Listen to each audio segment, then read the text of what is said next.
Good evening. This meeting of the School Board of Independent School District 279 is called to order.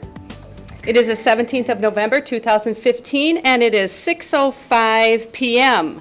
Seated in front of you this evening is Director Jessica Craig.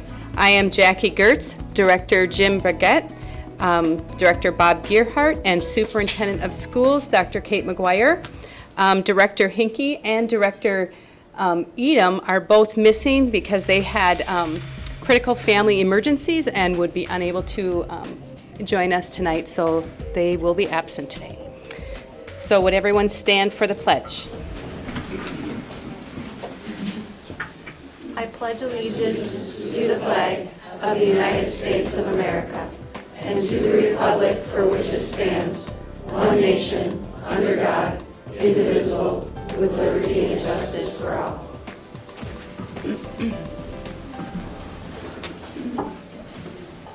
Board members, in front of you is the agenda. Are there any additions to the agenda? Hearing none, I would move that we accept the agenda as printed. Second. Second. Although we have a motion and a second, all those in favor, please say aye. Aye. Those opposed? The motion carries to accept the agenda.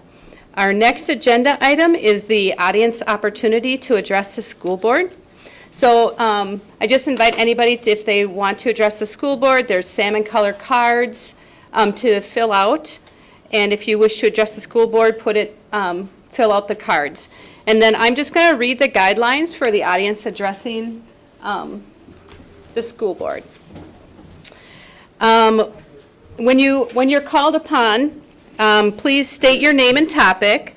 All remarks should be addressed to the board as a whole, not to any specific members or any person who is not a member of the board.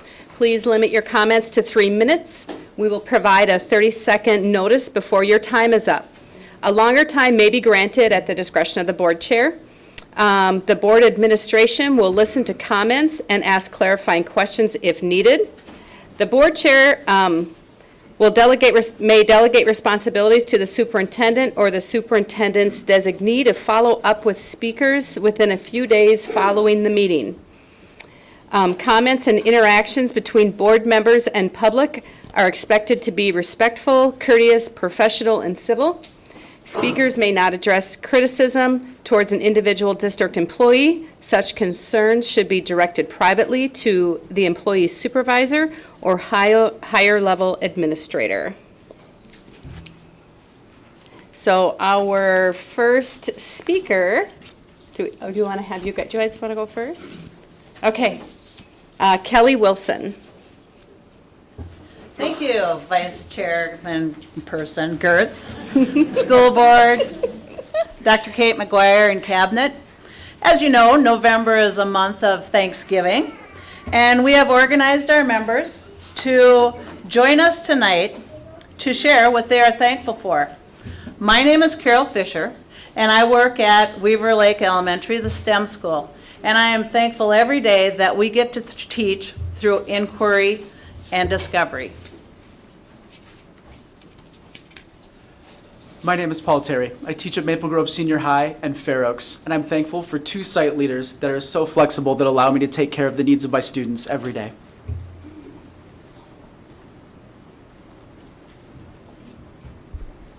My name is Holly Thompson, and I'm the Library Media Specialist at Crestview Elementary, and I am very thankful for my technology and my media ESPs. Because of them circulating and making sure that all of our technology is working, I am freed up to teach and do what's most important for our students with digital literacy and collaboration. My name is Anna Doherty, and I'm a science teacher at Brooklyn STEAM Middle School this year, and I am so thankful for our STEAM coordinator, Dana Trout. Without him, we wouldn't have all the supplies, activities, funding, you name it, that we're able to accomplish with our students at Brooklyn Middle School. My name is Elizabeth Cashman, and I teach at Brooklyn Middle School, and this year I am thankful for my 5th hour students who work hard and make it so much fun to go to that class. My name is Maria Keith, and I teach at Brooklyn Middle School, and I am thankful for our Bulldog Coffee Shop and also our Baked Potato Day, where my students who have developmental disabilities work and learn functional academics. My name is Alexi Strumman-Neldner. I teach 5th grade at Weaver Lake Elementary, and I am thankful for the awesome opportunity to teach this year, where my 3 daughters go to school and get a fabulous education.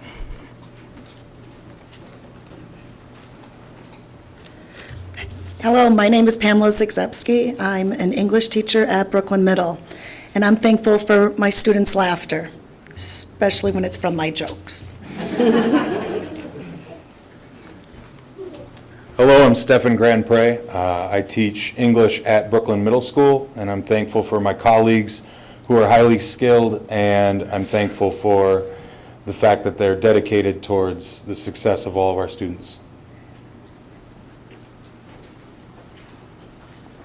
Good evening. My name is Noel Raff, and I'm a 4th grade teacher at Crestview Elementary, and I'm thankful for every one of my colleagues as well. Without them, I would not be able to do my job as successful as possible and as we strive to accomplish our district's mission. Good evening. I'm Marjorie Holmes from Zanewood Community School, and I'm thankful for all our community helpers today. Today we had the privilege of having Minnesota Public Radio sponsor the group Lumina at our school. It was a beautiful presentation. All of our students saw it. And also this evening we have the privilege of having Meals for Minds, bringing in fresh groceries to all of our students.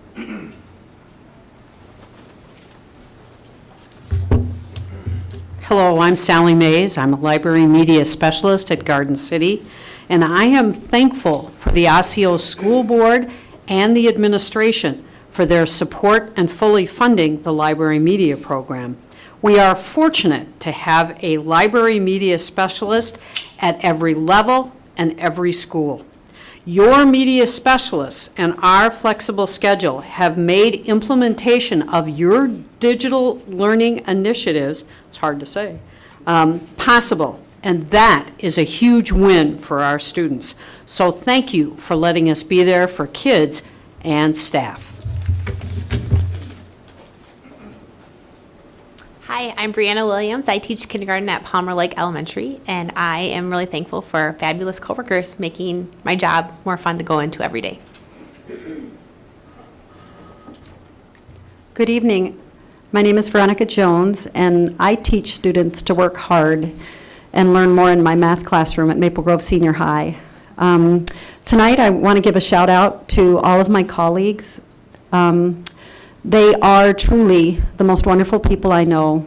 Their dedication and willingness to make personal sacrifices to get this job done inspire me every day. So thanks, everyone.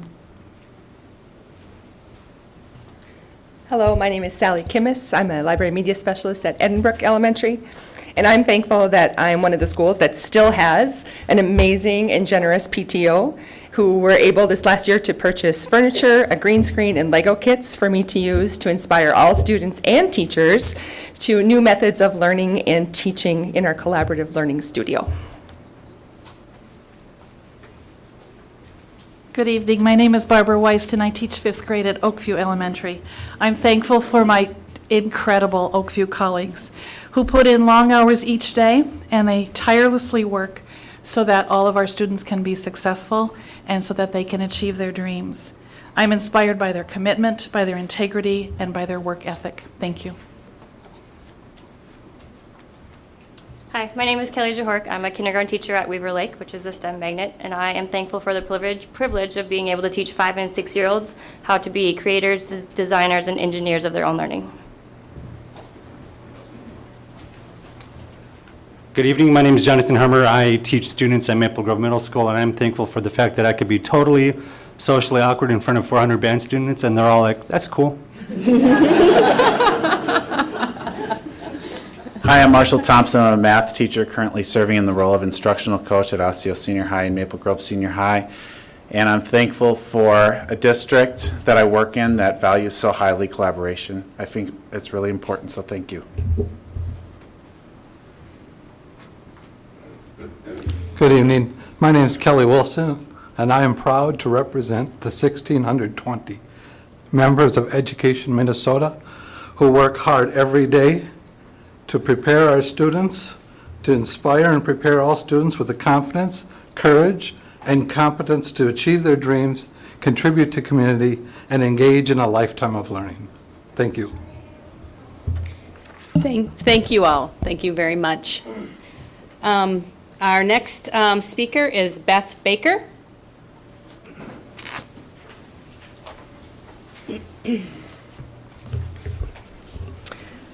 Good evening, school board members and Superintendent McGuire.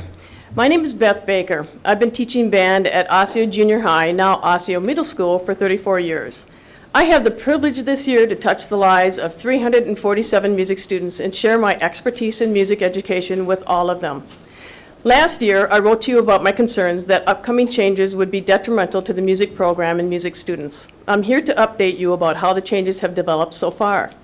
The music education we are delivering in the middle schools this year is significantly diminished from what we delivered in the past. Music students are not getting the same level of music education they did before. The entire music program will be negatively impacted. Let me focus on two of the problems. First, we have reduced class time. You were told last year that our classes would be shortened by 5 minutes, going from 50 to 45 minutes. However, no passing time was included in the schedule, so that took 4 minutes out of our classes. In band, once students arrive, they need to retrieve and set up their instruments, music, and music stands. They do this very quickly, taking 3 minutes at the beginning of class and another 3 minutes to put everything away at the end of class. Thus, the time for teaching is now down to just 35 minutes. And during those 35 minutes, I have to take attendance, deal with instrument problems like stuck valves, and answer questions from students. The second problem comes from reduced sections. I'll use 7th grade as an example. I had 6 sections of 7th graders last year, so my classes were divided into like instrument groups. I have 2 sections this year with mixed instrument groups. The reduced amount of sections is directly related to how our district has set up the teaming model for the core classes. Reduced music sections means all band students are getting less individualized instruction. In band, we perform. We prepare for concerts, we learn music fundamentals, and students learn how to play their specific instruments. We have an award-winning, innovative music curriculum that in the past has given our students a great foundation in music. Students are now covering only a fraction of that curriculum in the current middle school model. Music education is built from year to year in what we call spiral learning. The success you have seen in our senior high programs is based on the entire music program starting in elementary school. Diminishing music education in the middle schools, as is now being done, will negatively impact music in every grade thereafter. I'm not afraid of change, and I'm not complaining about my workload. I'm saddened and frustrated because these changes have diminished and will continue to diminish music experience of this district students. Students with promise as musicians and students who are emotionally touched and shaped by music are not getting the music education they deserve. We could do better. 30 seconds. Other music educators and I have made suggestions and devised alternate schedules within the existing time periods that could improve the situation. Middle school principals just need some direction from you that you want to make it better. For each and every one of my students, I implore you to do so. Thank you. Thank you. Our next speaker is Mike, and I'm going to say your name wrong. How do I say your name? Last name? Ostafi. Ostafi. Mike Ostafi. You wouldn't be the first to get it wrong. Thank you. Good evening, board, members of the community. My name is Mike Ostafi. There was an agenda item tonight that I believe has been removed, but this administration is seeking support to spend $1.35 million on AstroTurf for 2 practice fields at some of our high schools. This is not a priority item. This was not a budgeted item. Some of that money will be recouped because there's some free government cheese that is coming from the county, up to about $600,000, would still be on the hook for 60% of the project. Now, this luxury upgrade is not on the list of capital projects or spending priorities. It is a nice to have, not a need to have. As I tell my children, just because you want something doesn't mean you need something. The district just spent over $20 million building onto 3 high schools. Why wasn't that included at that time? Because it wasn't a priority. And maybe because the board just got done spending about $100,000 to tell all the citizens what bad things would happen if the $500 million tax levy did not get approved. What would happen if we didn't get all that money? Well, teachers would be fired, class sizes would balloon, extracurriculars such as music and the media center would be cut back, and no new technology for kids. Dogs and cats would be playing together and the sky was falling. But right now, it never said that we wouldn't have money to build luxury items at 2 of our schools. Right now, ask ourselves, what is on the current capital list? New boilers, new lighting, new life safety items. These are all need-to-haves for the safety and welfare of our children. Having a nice new AstroTurf field is a want-to-have that it hasn't been on priority list. NBC Nightly News about a year ago had a big expose on the black dust coming from the crumb rubber that is in all of the AstroTurf, causing leukemia, causing lymphoma, causing other cancers. That's still being worked on, but there's an issue with AstroTurf, and we want to spend $1.35 million on it. We're in the process of negotiating with the teachers union for an upcoming salary contract. That's about 80% of our budget, which many of you all know. Now, if we're going to spend $1.35 million on a luxury item that is not a need to have but a want to have, how can we sit in front of a negotiating table with the teachers union and say, no, you can't have that. That's a nice to have, not a need to have, when we just spent $1.35 million on the same thing. 30 seconds. This reminds me, spouse comes home, says, hey dear, I just saved $1,000. Well, how did you do that? I spent $5,000 on a brand new thingamajig. We didn't need a thingamajig. Yeah, but I got a deal. This is what we're doing with this AstroTurf. From what I've seen with everyone's out there, it's not priority, it's not a must-have, and it's something that the benefits are of severe, still significant unknowns. So, thank you very much. Please vote no. Thank you, Mike. Our next speaker is Pam Hennon.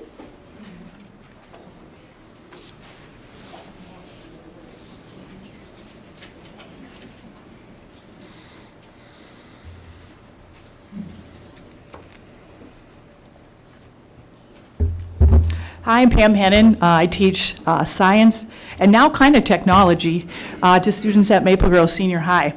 And so I wanted to give you what I call the topic, Technology Report from the Trenches, as an early implementer. First of all, there's some things that went way better than they went last year. The rollout was much smoother. Kids had iPads in the first week, most of them. The bandwidth is adequate to support a whole classroom of kids working on something at the same time. And a lot of students are way more engaged because of the technology. But we still have a ways to go. First of all, in terms of staff development, we've gotten no training about how do you make an iPad effective to help kids learn, especially those kids that are struggling to learn. And basically we were told, here's an iPad, go use it. And there's got to be some research and a way to teach us more effectively how we can use this tool. The second has to do with the apps. It's way too hard for a teacher to get an app ever on this thing. So we met as a group of biology teachers last February, requested 5 or 6 apps our students would use, never heard anything. Requested again in October, still haven't heard back. So that process doesn't make this a very useful tool. The self-service has a ways to go. Every kid in our building knows how to put Snapchat on their iPad and use it, yet I can't get a science app on there that would help their learning. So it seems maybe at the high school level it's time to let go of that. Kids know how to get around it anyway, and to allow us to have them add apps on their own. While some kids are way more engaged with the iPad, because we don't know how to do it right, I think, our struggling learners, it's the biggest distraction ever.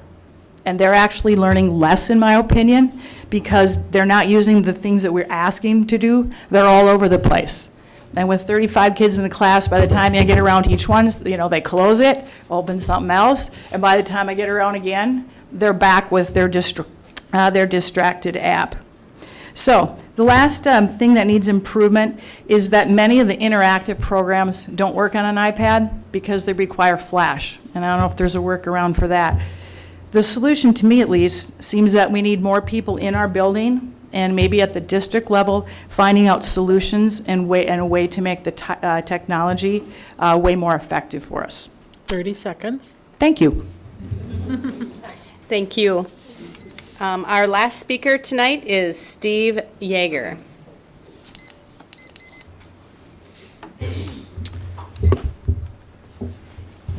Well, my name is Steve Yeager, and I'm from Dayton, and thank you to the board and the community for allowing me to speak. My topic is the same as Mike Ostafi. I have not been up here very often. I usually work pretty well with my city in observing what they're doing and so forth. But I have the same, Mike shared some of the comments about this program, and I would like to provide a little bit of background so I'm not repeating some of the things that he mentioned. But the grant that that the proposal is to apply for is with the Hennepin County Youth Sports Grant Program.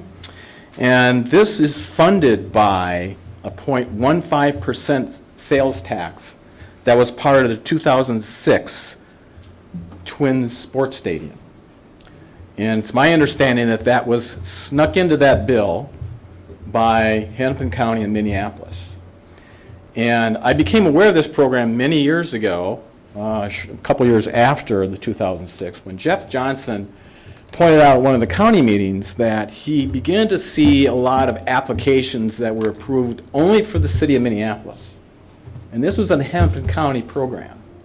So he brought that up to the board, and subsequent to that, they started to accept applications and approve applications from other municipalities.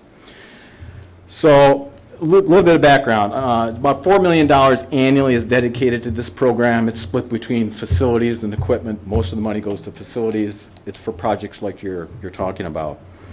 But of note here is that you want to put AstroTurf on practice fields. Okay. They've got grass, I understand now. Now, when I was growing up, I played football in my front yard, which is grass. I played basketball in my backyard, which was gravel.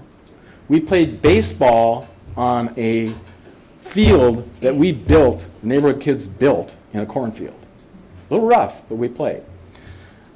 I don't think we really need turf, AstroTurf, for a practice field. Grass and a little bit of dirt builds character. Prepares you for tough things. Makes you more athletically fit because you have to adjust differently on grass and gravel turf than AstroTurf. 30 so seconds. Pardon me? 30 seconds remaining. 30 seconds. Oh, can I have more? I can never do it in 3 minutes. Okay, I'm opposed to this because it's practice fields. It's a low prior item. The program architecture does not have transparency and accountability. It's run by an appointed board between the board, the governor, and the legislature. And this is how public policy should not be done. It should not be done to incentivize people to spend money on low priority items. We're all paying.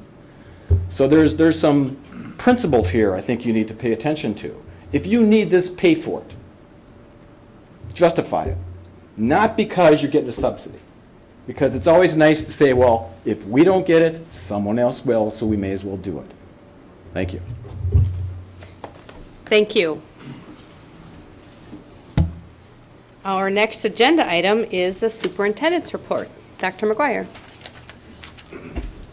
Thank you, Madam Vice Chair.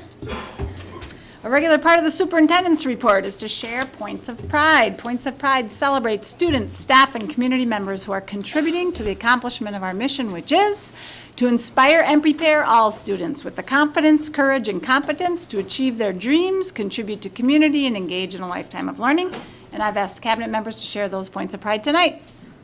In the category of Achieving Dreams, Osseo Senior High's football team won the Class 6A state championship in a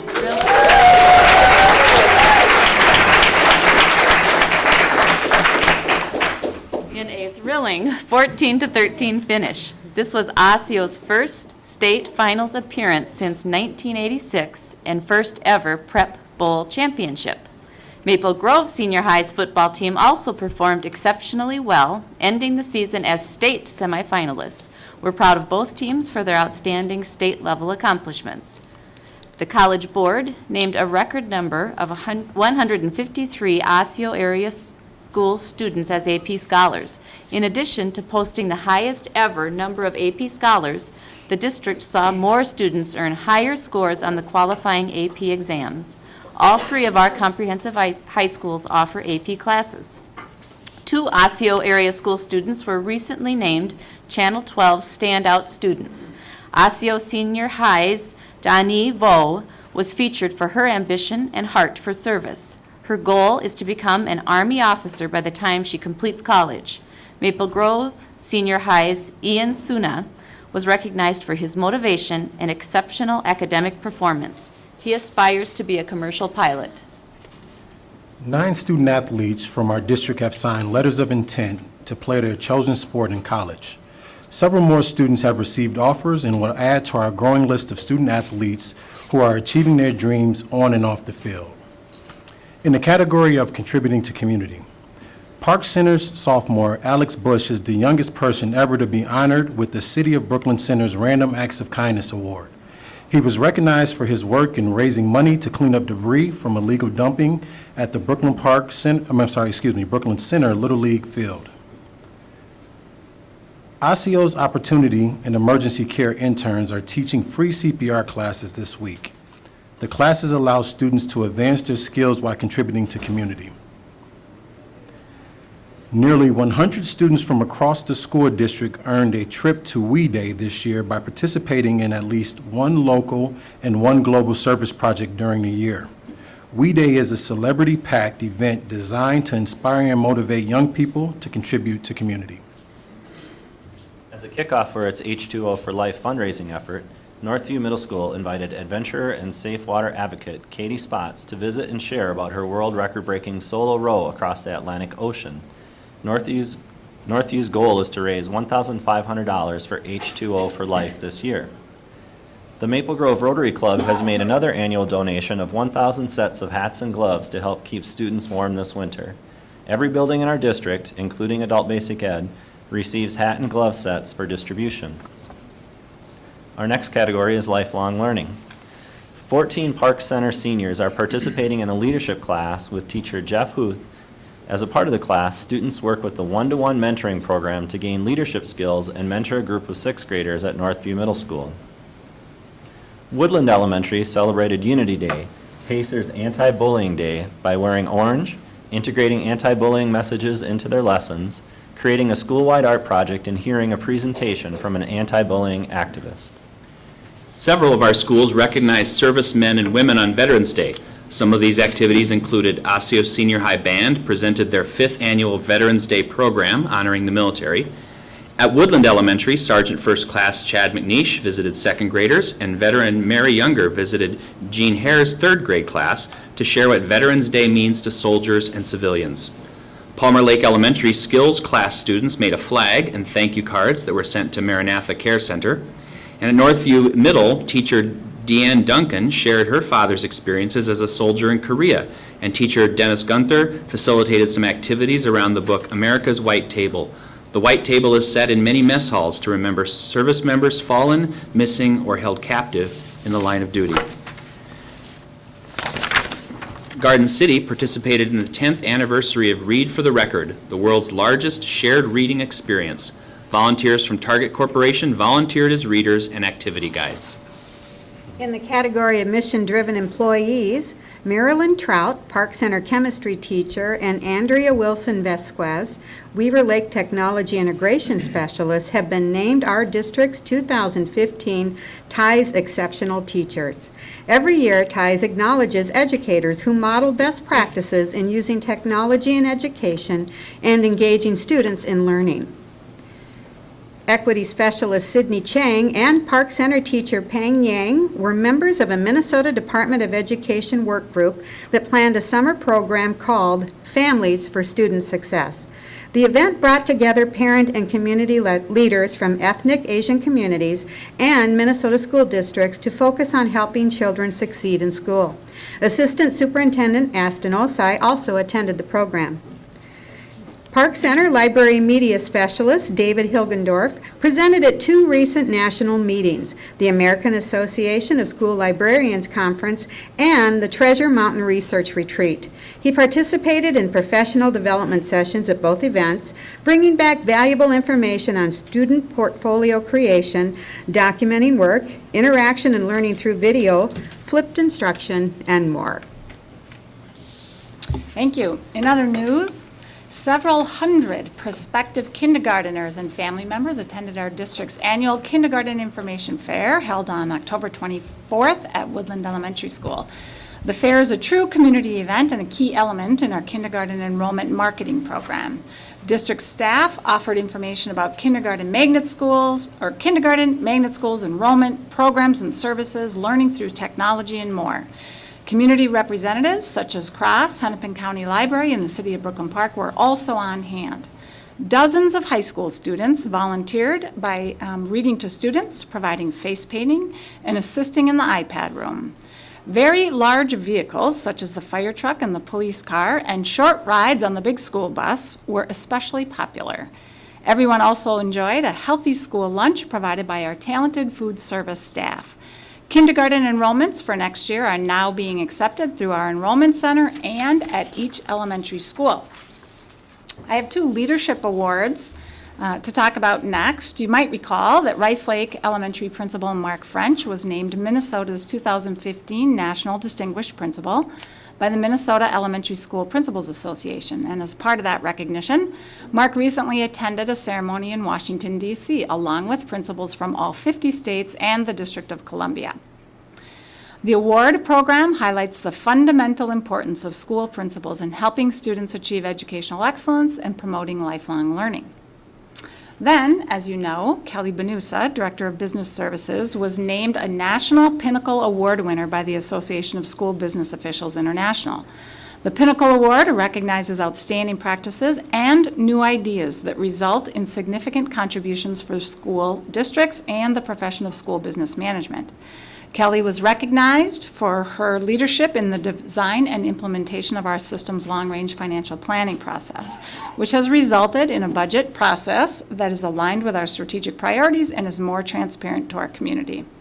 Kelly recently attended the ASBO National Conference in Texas, where she received formal recognition for her award and conducted a conference session on our LRFP process at 4 o'clock on a Sunday afternoon to a packed house, I might add. Finally, I want to share some information about one of my favorite annual events, the OARE Scholarship Breakfast. For nearly 30 years, the Osseo Area Retired Educators Organization has sponsored this event to fund scholarships for Osseo area schools students. It's a wonderful opportunity to enjoy a delicious breakfast of Belgian waffles, sausage, and beverages, do some pre-holiday shopping at craft tables, and connect with staff, community members, and retirees.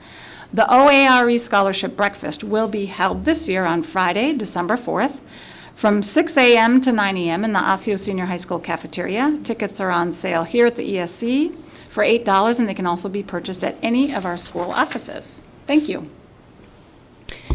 Thank you. Our next agenda item is school board reports. Policy committee report, Director Gerhardt. Thank you, Director Gertz. The School Board Policy Committee met on Tuesday, October 27th, 2015, here at the Educational Service Center. Committee members Jim Burgett, Jackie Gertz, and I attended along with Superintendent Kate McGuire and General Counsel Margaret Weston. The committee reviewed recommendations for revisions of 3 policies. Policy 519, interviews of students by outside agencies. Policy 925, Internet, World Wide Web, and Intranet Publishing. And Policy 203, operation of the school board bylaws. The committee reviewed the recommendations and directed staff to make additional changes to Policy 519 for the November Policy Committee meeting. The committee supported the recommended update to Policy 925, including a name change to a more current title. A revision to Policy 203, operation of the school board bylaws, to remove legal citations from the body of the policy was also approved. Those policy revisions are on the agenda for first reading later this evening. The Policy Committee reviewed proposed administrative procedure changes for consistency with current school board policies. Procedures for Policy 515, Protection and Privacy of Education Records, and Policy 925 were reviewed. 2 appendices to Policy 515 were proposed for change. The list of public information on students, called directory data, was modified. Student date of birth was removed from the list of public information, and schools may now share limited directory data for certain school purposes. Because of these changes, the form allowing parents to opt out of release of directory data was also changed. The procedures for Policy 925 will include more information for school district employees about copyright protections. The next Policy Committee meeting will be held on Monday, November 23rd, here at the ESC at 6 p.m. We also have a work session report. Director Craig? Thank you, Vice Chair Gertz. The school board discussed 2 topics at its work session on Tuesday, November 10th. During the first portion of the work session, the school board learned about the fiscal year 2017 budget planning process and timeline and provided direction on budget parameters as the district begins the budgeting component of the long-range financial planning process. This direction included tentative support for a $1.5 million increase in the general fund budget capacity for fiscal year 2017 budget planning to be targeted towards strategic priorities that support increased student achievement. In addition, the school board learned about emerging enrollment indicators and projections and provided input and direction on the payable 2016 tax levy. The board will certify the final levy at its meeting on December 8th. A truth in taxation hearing will also occur at the school board meeting on December 8th. The final portion of the work session was utilized to determine the process and timeline for the superintendent's upcoming mid-year formative evaluation. All school board work sessions are open to the public and are also audio taped. Members of the public can access audio recordings of work sessions on our district website. Thank you. Are there any more board reports? None? Okay. Next on our agenda is fiscal year 2015 audit report. Kelly Benusa.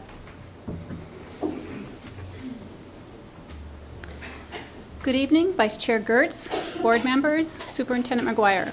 The district is required to annually complete an independent audit and submit a comprehensive annual financial report by December 31st. We annually engage the accounting firm of MMKR to perform the independent audit on behalf of the district. We began this process in August, and the preliminary results were presented to the school board on October 20th. I am pleased to share that the information that was previously reported to the board has not changed.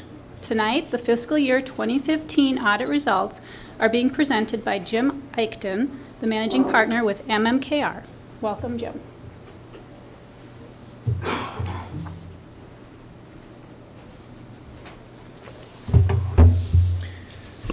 Thank you, Kelly.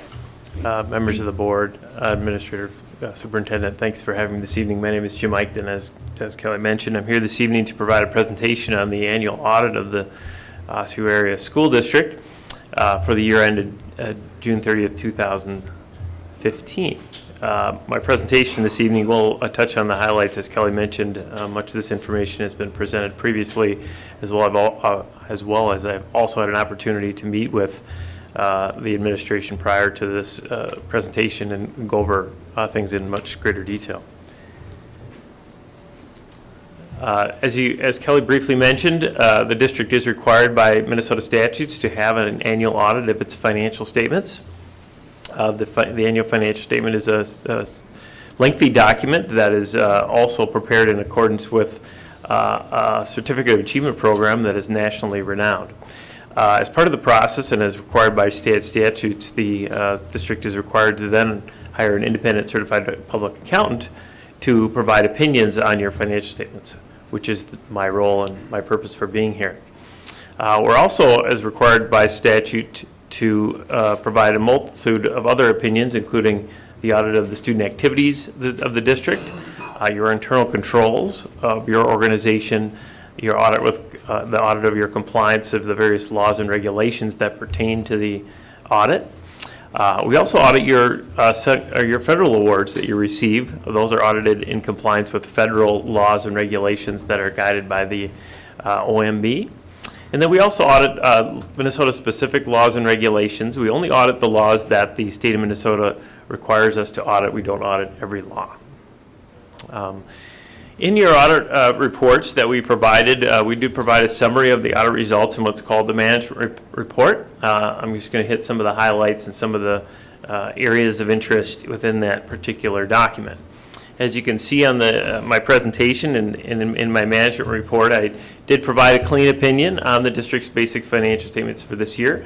By definition, it's called an unmodified opinion. It used to be termed an unqualified opinion. The terminology has changed, and thus an unmodified is the opinion you were looking for and have received for multiple years. As you can see, the other documents that I presented earlier, we did not have any findings to report throughout the audit. An exceptional result this year. Certainly, as I audit numerous school districts in the Twin City metropolitan area, it is not an ordinary item to have no findings. It's actually fairly common to have findings. In fact, you have none is an extraordinary result. We also found as part of our audit, and have found as part of our audit process, that the district has an excellent record-keeping system. The audit is very smooth and very efficient. It is actually one of the first audits that we complete, and is actually this is one of the first audits that has been issued by our firm as part of this annual result. So not only are you efficient, but also an effective in getting it done on a timely basis. Continuing on my report, the second part of the audit, the first part being how are you doing with the compliance, the second part would be how are you doing financially. We did touch on, or do touch on in the report, some of the financial results of the state and how that impacts the district. And you can see in our particular presentation that the state's financial condition has provided some additional funding to local school districts at the level of 2% for the year that I audited and 2% for the next 2 years. That being said, the economy is growing at a faster pace than 2%, so even though you're receiving additional funding, it is still a challenge to finance school district budgets. My report does also present some information on the fund balances and trends of fund balances statewide. You'll note in years that were challenged by the economy from 2008 to 2012 were years where school districts tended to increase their fund balances. There was a lot of uncertainty in school district finance over those years, and thus school districts tended to hold back their fund balances. The last few years we've seen slowly declining fund balances, but certainly not to the level of increase that we saw back during those years. My report also touches on some trends and some comparables, both from the revenue side of the equation as well as the expense side of the equation regarding revenues on a per student basis. These presentations highlight a couple of items. First of all, it reflects in the revenue side that the district is receiving slightly more revenues on a per student basis than a comparable Seven Mountain County metro area school district, about $220 per student. But really, ultimately, that's very close to what you would see in terms of comparisons. In 2015, the year they are audited, revenues did increase, mostly in the area of the property taxes due to some additional referendums that were the voter approved, as well as the technology levy that took effect in 2015.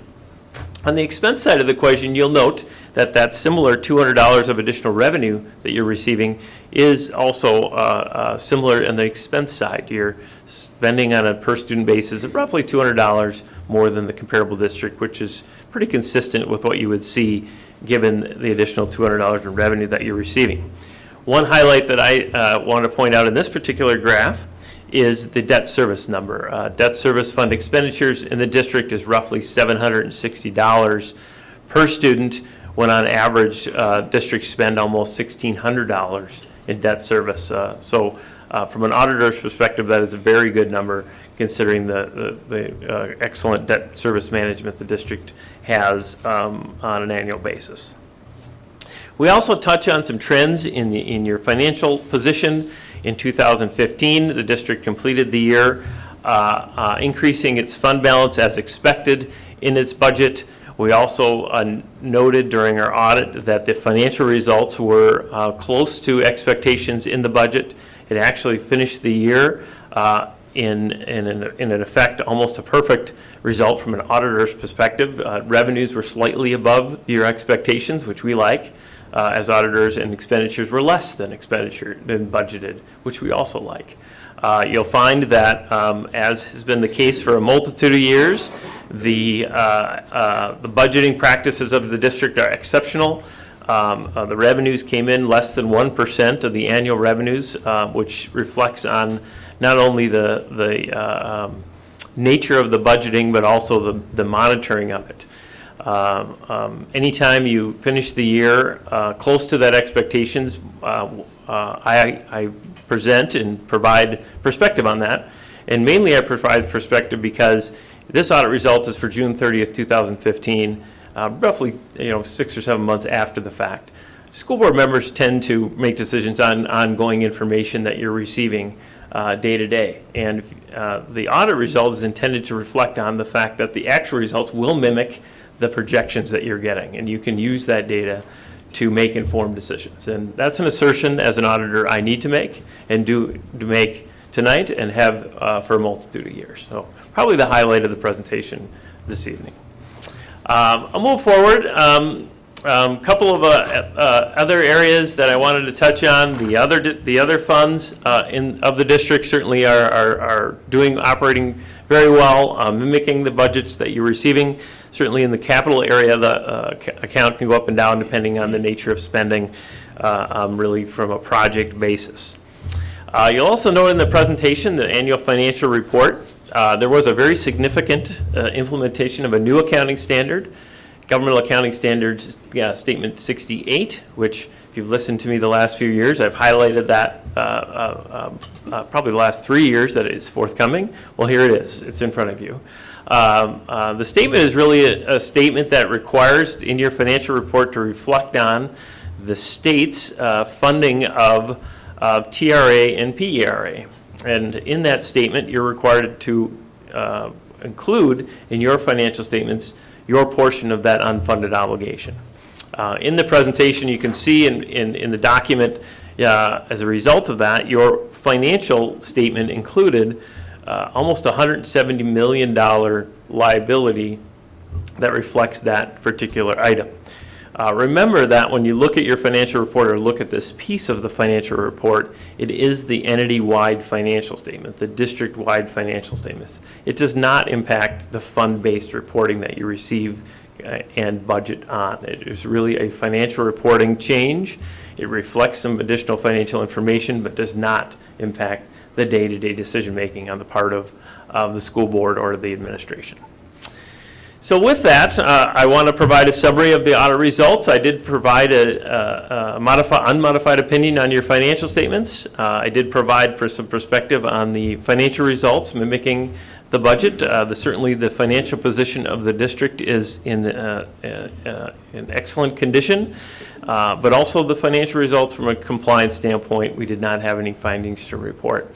And lastly, certainly we looked forward to submission of the annual financial report and the certificate of achievement that you've received annually, and an excellent achievement that we work hard to get on an annual basis. So with that, I'll open it up to any questions that you had for me. Board members, does anyone have any questions or comments?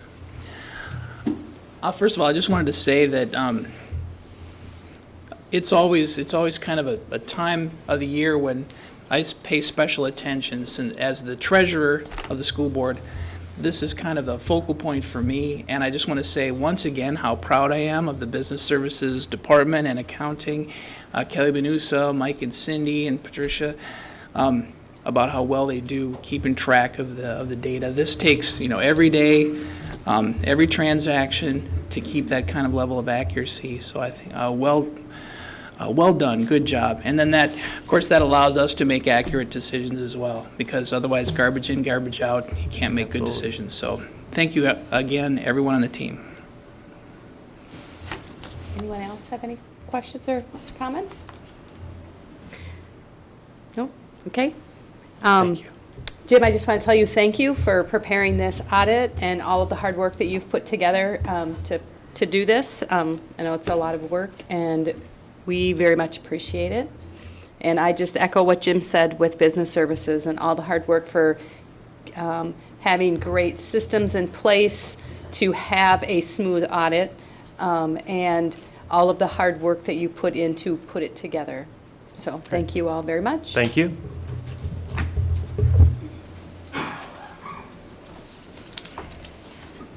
Okay, our next agenda item is the consent agenda. Board members, are there any items that you would like to remove for separate consideration? Hearing none, I would move the consent agenda. I would move the consent agenda as printed. I would make a motion to approve the consent agenda as printed. Say that right? Is there a second? Seconded. We have a motion and a second. Is there any discussion? All those in favor, please say aye. Aye. Any opposed? The motion carries to accept the consent agenda as printed. Next, we have some action items. Our first action item is the approval for the fiscal year 2015 audit report and student activity report. Patricia Magnuson. Thank you to Jim Eichten and all the staff as well. We would recommend that you accept the report as presented by our auditors. Thank you. I will make a motion to approve the fiscal year 2015 audit report and student activity report. Is there a second? Seconded. Thirded. We have a motion and a second. Is there any discussion? Okay, hearing none. All those in favor, please say aye. Aye. Those opposed? The motion carries to approve the fiscal year 2015 audit report and student activity report. Our next action item is a second reading of some policies. The first one that we are going to have presented by Margaret Weston is the revision of revised policy 516, student discipline. Thank you, Acting Chair Gertz, Board Members, Superintendent McGuire. There are amendments for 3 policies relating to student discipline and a new online learning policy this evening for approval. It's for second reading. First reading for each of these policies was held October 20th, and I received no comments on the proposed amendments and have made no changes since first reading. First, Policy 506 on student discipline. The proposed amendments are to conform to the format adopted by the School Board Policy Committee. The format change omits statutory citations in the body of the policy, making subsequent, legislative tweaks so that we don't have to amend the policy to accommodate them. So this change should eliminate the need for amendments for those minor, non-substantial changes to underlying laws. And there are no proposed changes to the terms of the policy, and the underlying laws are listed at the end of the policy. So I present 506 for second reading. Okay, thank you. I will make a motion to approve the revision of policy 506, student discipline. Is there a second? Second. We have a motion and a second. Is there any discussion? Okay, hearing none. All those in favor, please say aye. Aye. Those opposed? The motion carries to approve the revision of policy 506, student discipline. Thank you, Acting Chair Gertz. The next policy for second reading is Policy 550, student suspension. The amendment is also made to conform to the policy format adopted by the Policy Committee, and there are no substantive changes. Okay. Is there a motion to approve the revision of policy 550, student suspension? So moved. Second? Second. Okay. We have a motion and a second. Any discussion from anyone? Everyone good? Hearing none, all those in favor, please say aye. Aye. Opposed? The motion carries to approve the revised policy 550, student suspension. Thank you, Acting Chair Gertz. The third policy in this series is Policy 551, student exclusion and expulsion. And again, the only changes are to conform to the policy format by deleting the statutory citation from the body of the policy. Okay, thank you, Margaret. I will make a motion to approve the revision of the revised policy 551, student exclusion and expulsion. Is there a second? Second. Seconded by Director Craig. We have a motion and a second. Is there any discussion? No? Hearing none, all those in favor say aye. Aye. Aye. Opposed? The motion carries to approve the revision of Policy 551, Student Exclusion and Expulsion. Acting Chair Gertz, the final policy for second reading is a new policy, number 624, related to online learning. The proposed policy allows the school district to provide increased opportunities for online learning for our students. The policy complements our approval by the Minnesota Department of Education as an online learning provider. The language in the proposed policy closely tracks the model policy provided by the Minnesota School Boards Association and the authorizing statute. Again, no suggestions for changes have been made in the 4 weeks since first reading. Okay, thank you, Margaret. I will once again make a motion to approve the new policy 624, online learning options. Is there a second? Second. We have a motion and a second. Is there any discussion? Vice Chair Gertz? Yes. Just one point, Margaret, would you please clarify with online learning, at this point, it's just one course that's being approved, isn't that correct? But it does lay the foundation for us to expand in the future. It allows the school board, it allows the school district to offer online learning courses to students where they can be in class less than 50% of the time. At this point, we are not contemplating offering online learning options to students who are not district residents, but it does allow us to, it lays the foundation for that possibility. Thank you. Thank you. We have a motion and a second. All those in favor say aye. Aye. Opposed? The motion carries to approve new policy 624, online learning options. Gifts to the district.